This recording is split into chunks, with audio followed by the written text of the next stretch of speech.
Amasis. Di episode yang ke-11 ini kita akan membahas tentang topik yang sangat menarik yang pasti akan relevan dengan semua perusahaan, semua lembaga usaha, baik dengan berbagai ragam bentuk badan hukumnya.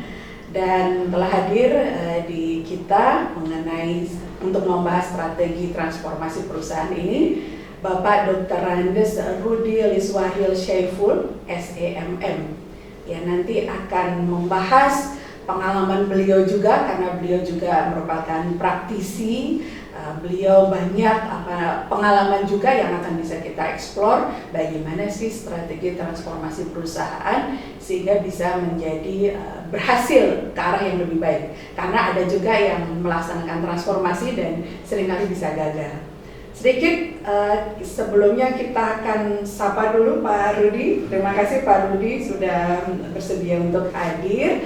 Dan sahabat Amas sekalian, Pak Rudy ini beliau memang sangat ahli di bidang keuangan. Karena kalau kita berbicara transformasi perusahaan, cash is the key. Masalah uang ini juga menjadi sangat krusial. Nanti kita bisa sharing juga dengan beliau.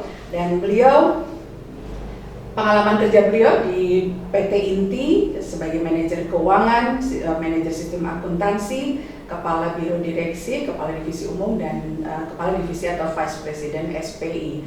Dan juga di PT Inti Bumi Perkasa, kemudian juga PT Inti Pindad Mitra Sejati. Dan yang menarik di sini adalah beliau juga sebagai CEO dan juga chairman of the Cooperative Supervisory Board dari Koperasi Inti. Dan Koperasi Inti ini dari keadaan merugi hingga menjadi koperasi berprestasi tingkat nasional. Nah, nanti ini kita bisa gali lebih banyak tentang experience atau pengalaman beliau membawa transformasi sebuah lembaga usaha. Dan beliau saat ini juga menjabat sebagai anggota VP Corporate and Business AMA Bandung. Baik, kita akan coba awali obrolan kita ya Pak Rudy. Biasanya nih Pak Rudy, kalau kita melakukan transformasi, apalagi dengan kondisi yang perubahannya sudah sangat cepat seperti kondisi saat ini nih Pak. Kalau secara teori dari manajemen strategik, kan ada beberapa langkah ya Pak ya, dari kita harus environmental scanning, environmental lingkungan internal maupun eksternal, kemudian memformulasi strategi, mengimplementasi, kemudian juga sampai evaluasi. Mungkin kita akan bahas satu-satu ya Pak ya, juga berkaitan dengan pengalaman Bapak.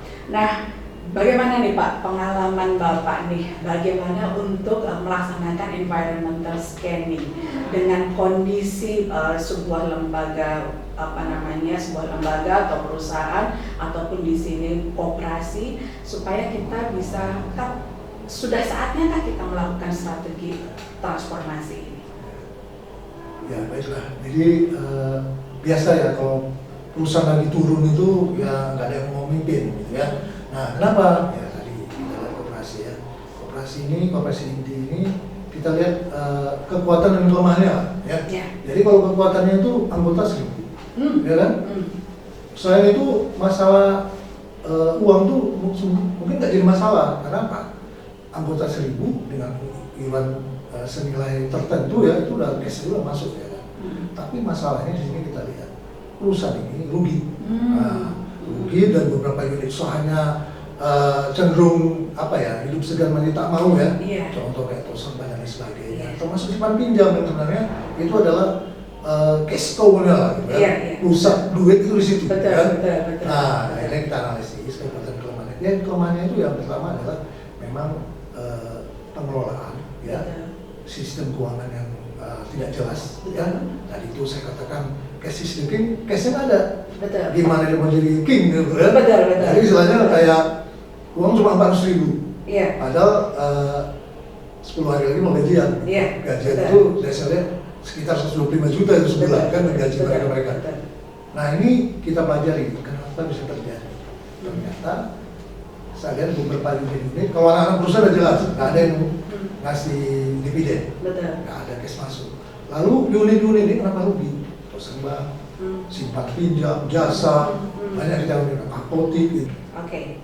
Oke, jadi ada dilihatnya adalah dari kondisi keuangan, Iya. kondisi kalau internal kondisi keuangan ternyata dalam keadaan merugi yang Iya. dari yang kita bisa simpulkan ya Pak ya. Kemudian juga sistem tidak tidak terkontrol Iya, ya, iya. karena semuanya melakukan autopilot sendiri Iya, gitu ya. iya. Oke. Nah, dan juga kerugian dari laporan keuangan sudah muncul ya Muncul, tentang ya. kerugian.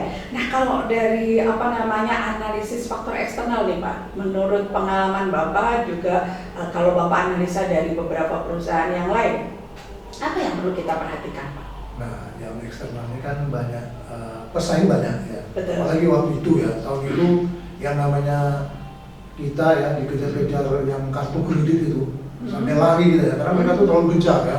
Waktu itu kan memang lagi kondisi keuangan ya bapak lah, kondisi keuangan yang bagus ya. Jadi kita saingan dengan bank dalam hal simpan pinjam, karena beda bank nggak ribet dan sebagainya, karena dia potong gaji gitu ya. Kedua, saingan dengan toser-toser yang baru berdiri. Betul. Ya, Betul. beli di koperasi kan repot, Betul. apa segala macam kan. Kalau di toserba sudah bersih segala macam ya kan, dingin dan sebagainya. Akhirnya orang lebih enak ke sana dan lebih bermacam-macam. Itu kalau dari eksternalnya itu. Betul. Betul. Nah, artinya ada pesaing-pesaing baru ya. Benar. Nah, contoh Pak, contoh kasus kita sering dengar tentang Nokia ya. Nokia tahu bahwa ada BlackBerry pada waktu itu, Ya. tapi dia merasa bahwa dia masih belum perlu berubah. Nah, pengalaman Bapak nih supaya ada kesadaran bahwa ternyata memang kita harus melakukan perubahan nih.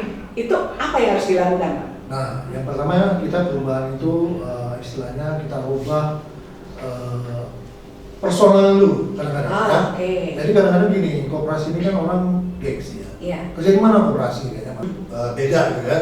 Nah, di sini kita rubah karena itu orang itu aja ya, kita rubah dari sisi misalnya pendidikan, di up ya. Maka zaman saya itu waktu itu saya kasih beasiswa semua ke pegawai Bu. Iya. Kuliah S1 beasiswa tapi di UT. Wah, kita ini kan ya, kita rubah dan kita lakukan peremajaan lah. Kalau yang udah pensiun udah kita ganti dengan saya cari yang benar-benar yang berpendidikan D3 S1 itu menjadi standar saya. Karena sebenarnya kan SD, SMP, SMA kan ada operasi kan. Nah, itu kita rubah dari situ. Nah, akhirnya terbuka semua. Kenapa? Jadi biang keladinya semua ini tadi mentalitas karyawan itu. Jadi yang di Toserba buka toko sendiri, yang di Apotek buka toko sendiri. Di masing-masing unit Iya, jadi bergerak ada. sendiri ya Pak ya. Selain bergerak sendiri, yang celakanya mereka naruh barang mereka sendiri. Nah, di Apotek ini manu siapa? Saya cek kan, manu Bu Anu. Termasuk di simpan pinjam yang celakanya itu kalau ada orang minjem mereka tolak, tapi kalau ada apa ya tapi kalau saya ada lebih tinggi. Nah, ini kan udah mentalitasnya itu kan udah jelek lah ya. Nah, itu kita rubah. Baik, jadi artinya membuat kesadaran kolektif di lembaga tersebut bahwa kondisinya memang harus terjadi perubahan gitu ya. Oke, baik. Berarti peran leader di situ juga menjadi sangat penting ya sebuah lembaga ini supaya bisa mengkondisikan kesadaran kolektif ini ya Pak ya. Iya, benar. Jadi memang harus benar-benar pertama itu contoh. Ini yang apanya?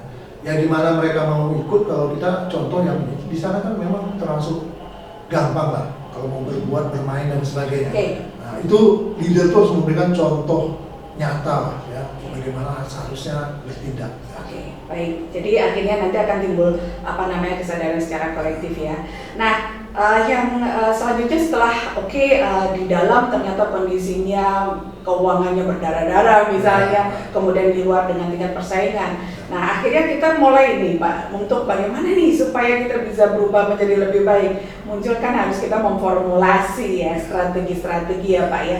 Nah, pengalaman Bapak nih atau menurut Bapak nih memformulasi strategi transformasi itu seperti apa Pak prosesnya?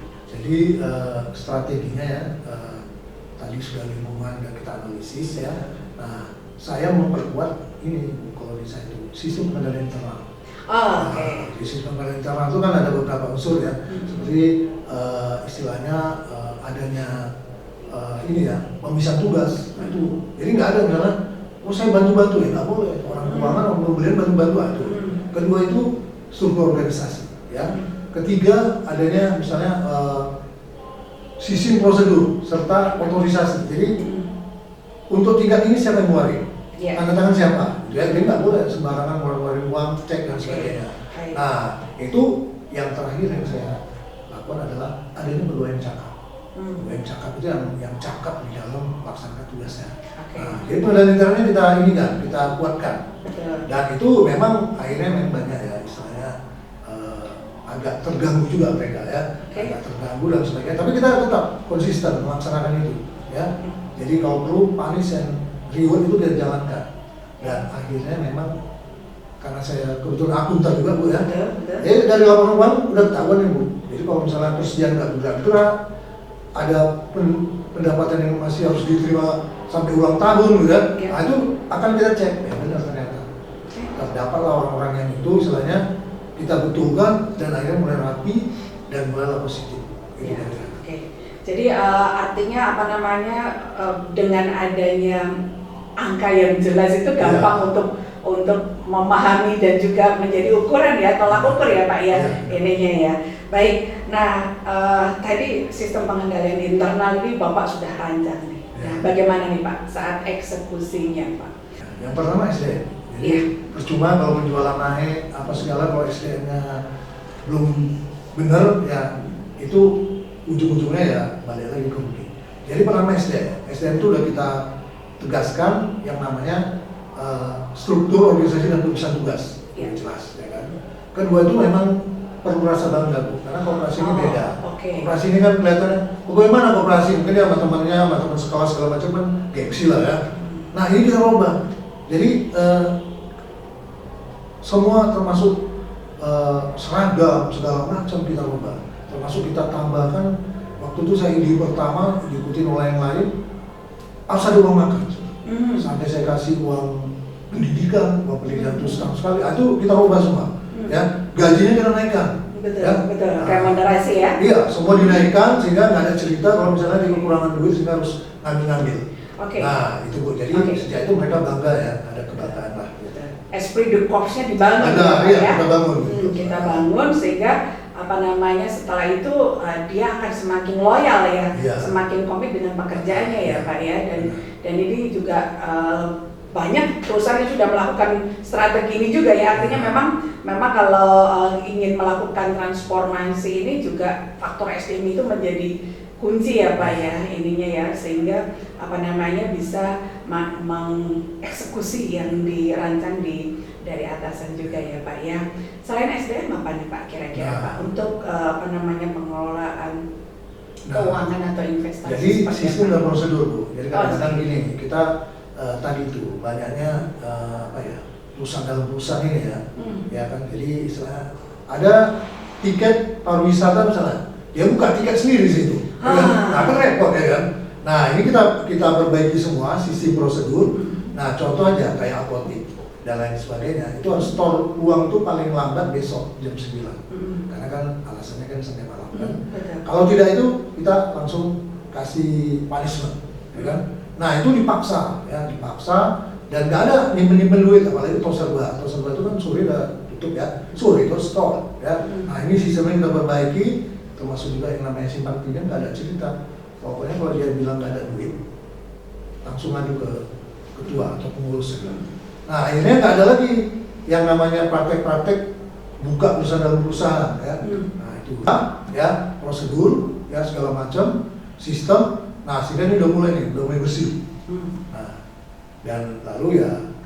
Jadi kalau tadi selain SDM, bagaimana membuat dia bangga, kemudian pembuatan sistem dan prosedur yang lebih baik dan juga mencari profit bukan biaya. Apalagi Pak yang perlu kita apa namanya perhatikan dalam transformasi? Nah, kita membuat terobosan baru, Bu. Misalnya contoh ya.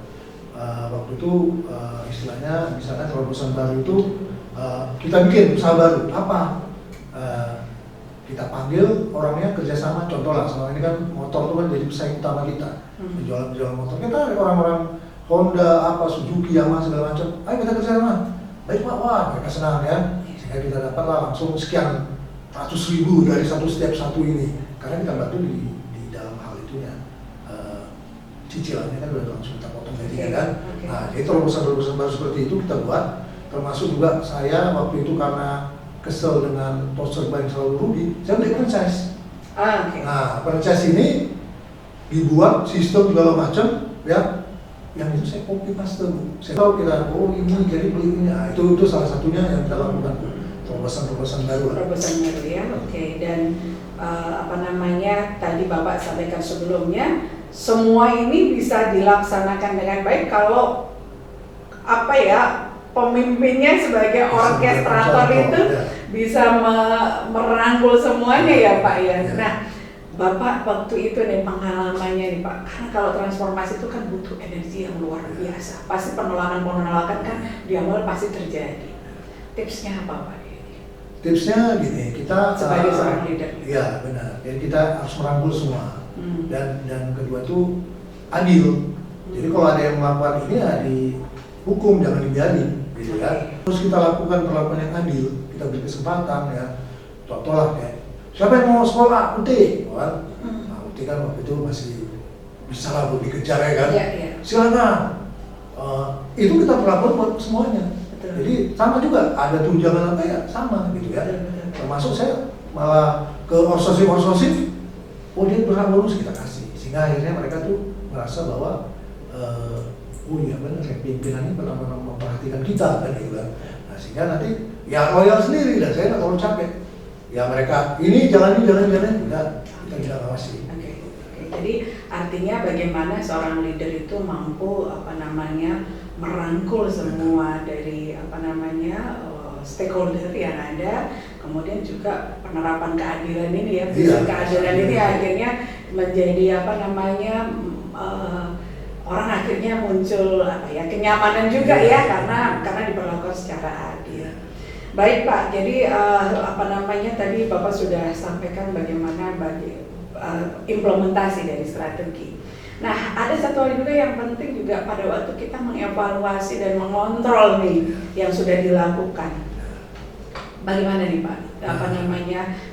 Dari Bapak pengalaman dan juga sharing Bapak untuk evaluasi dan kontrol ini sebaiknya gimana supaya yang seringkali kita lepaskan kontrol ya Pak ya, dan juga evaluasi ini suka kelupaan gitu. Itu seperti apa Pak? Jadi gini, pertama kan mereka harus bikin yang namanya anggaran. Di situ jadi masing-masing itu udah kita anggarkan semua, termasuk biaya-biaya dan sebagainya, sehingga kita udah tahu dan bisa petakan nih. Unit fotokopi laba segini, ini laba segini dan sebagainya. Itu udah ada 1 tahun itu kita akan lihat itu. Namun demikian, setiap minggu kita akan adakan rapat mingguan untuk memantau sudah sampai di mana pencapaian dia, ya kan? Nah, sehingga nanti kalau ada hal-hal yang hambatan dan sebagainya, bisa lebih cepat kita antisipasi. Contoh lah, misalnya fotokopi, kita targetkan dia harus penjualannya 100 juta ini setahun di beberapa lantai. Tapi dengan adanya kebijakan penghematan di PT Inti misalnya, itu kan akan berdampak. Wah sekarang orang pakai ini katanya harus pakai PDF aja gitu ya. Nah itu kita akan lakukan yang namanya istilahnya penyesuaian ya. Nah itu paling kira-kira jadi tiap minggu itu kita pantau terus ya kan, sehingga nanti kalau terjadi apa-apa gampang dilakukan penyesuaian. Jadi untuk evaluasi ini tidak harus menunggu tribulan atau semester ya ininya ya, atau tengah tahun ataupun akhir tahun ya. Jadi dilakukan dalam tempo yang lebih pendek sehingga nanti akan lebih memudahkan untuk adjustment ya Pak ya. Baik sahabat AMA, tadi pembicaraan kita sepertinya pendek, tapi ternyata padat sekali yang bisa kita gali dari Pak Rudi yang memang sudah merasakan ya berdasarkan experience beliau bahwa ketika kita akan melakukan transformasi di lembaga kita, terutama di lembaga yang profit ya, ini kita perlu yang pertama kalau kita bisa rangkum, kita juga harus menganalisis terlebih dahulu nih kondisi di dalam maupun di luar lembaga kita. Kalau tadi yang disampaikan Pak Rudi misalnya tentang laporan keuangan kita, kemudian dari pelanggan-pelanggan kita kondisinya seperti apa, kemudian dari faktor eksternal kita tentang pesaing-pesaing kita, kondisi di luar lembaga kita seperti apa.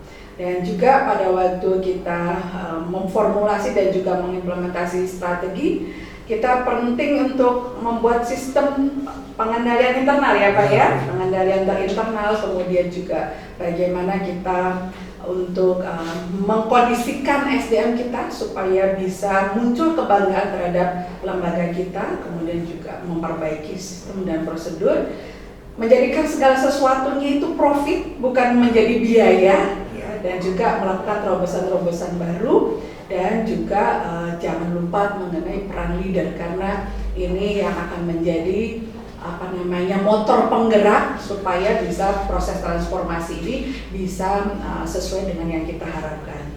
Dan dengan cara yang tadi Bapak sampaikan, tetap harus menjaga hubungan ya Pak ya kepada anggota-anggota kita, dan juga adil, penerapan keadilan di lingkungan kita. Dan jangan lupa Bapak, sahabat semuanya, untuk evaluasi tidak dilakukan nanti menunggu dalam jangka lama, tapi dilakukan sebaiknya dalam waktu yang relatif lebih dekat supaya penyesuaian-penyesuaian bisa dilakukan secepatnya. Demikian ya Pak Rudi ya. Oke, mungkin ada closing statement dari Bapak yang ingin disampaikan untuk rekan-rekan atau sahabat-sahabat AMA yang sedang pada posisi terlibat dalam transformasi di lembaga-lembaganya, kira-kira apa nih Pak? Ya, paling tidak yang pertama itulah perhatikan yang namanya selalu sisi pengendalian internalnya apakah sudah kuat atau tidak, karena itu menjadi istilahnya pintu untuk terjadinya masalah-masalah.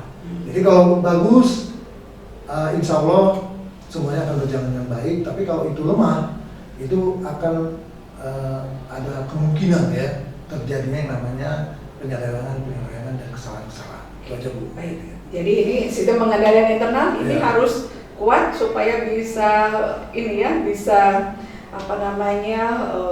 menjaga dari proses transformasi ini ya Pak ya. Baik. Terima kasih Pak Rudi atas sharingnya, dan sahabat AMA semuanya, selamat untuk berjuang yang sedang dalam posisi mentransformasi lembaganya ke arah yang lebih baik, lebih dinamis, dan juga cash-nya bisa semakin bagus sehingga cash benar-benar menjadi king bagi kita semuanya. Dan jangan lupa sahabat AMA semuanya untuk like, subscribe, dan juga share AMA sesi ini, dan kita akan jumpa di episode AMA selanjutnya. Salam AMA.